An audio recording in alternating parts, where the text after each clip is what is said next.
बजेटमध्ये फायनान्स मिनिस्टरनी असं काय केलं जे निफ्टीमध्ये आपल्याला आज एवढी गिरावट बघायला भेटली. कंटिन्यू मागणी होती की स्टॉक मार्केटच्या रिलेटेड जे टॅक्सेशन आहे तिथं कुठेतरी रिलीफ भेटलं पाहिजे, पण उलट झालं आणि टॅक्सेशन वाढले. अगोदर फ्युचरमध्ये एसटीटी होती 0.2%, ती वाढून आता 0.5% झालेली आहे.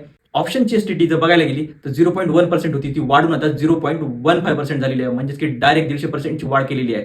एफआयआयज पहिलेच नाराज होते की टॅक्सेशन खूप जास्त आहेत आणि आता अजून टॅक्सेशन वाढून जे इंडियन इन्व्हेस्टर्स आहेत त्यांना सुद्धा कुठेतरी नाराज केलेला आहे. त्याच्यामुळे आपल्याला आज जे मार्केट रेटेड स्टॉक्स आहेत जसं की एंजल वन असो, सीडीएसएल असो, बीएससी असो, ह्यांच्यामध्ये सुद्धा कुठेतरी आपल्याला आज गिरावट बघायला भेटली.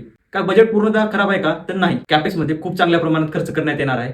तसंच जे फार्मा सेक्टर असेल, आयटी सेक्टर असेल, सेमीकंडक्टर सेक्टर असेल किंवा रिन्युएबल एनर्जीचं सेक्टर असेल आणि टेक्सटाईल सेक्टर असेल, हे काही सेक्टर्स आहेत ज्यांच्यासाठी गव्हर्नमेंट चांगल्या प्रकारे खर्च करणार आहे. तसंच जे इलेक्ट्रॉनिक कंपोनंट्स बनवणाऱ्या कंपन्या आहेत जसं की डिक्सॉन असेल, अंबर असेल, ह्यांच्यासाठी सुद्धा बजेटमध्ये चांगलं आलेलं आहे. बँकिंग सेक्टरसाठी सुद्धा ह्यावेळेस बजेटमध्ये चांगल्या घोषणा झालेल्या आहेत. आणि फ्युचर अपडेटसाठी आमच्या चॅनलला नक्की फॉलो आणि सबस्क्राईब करा.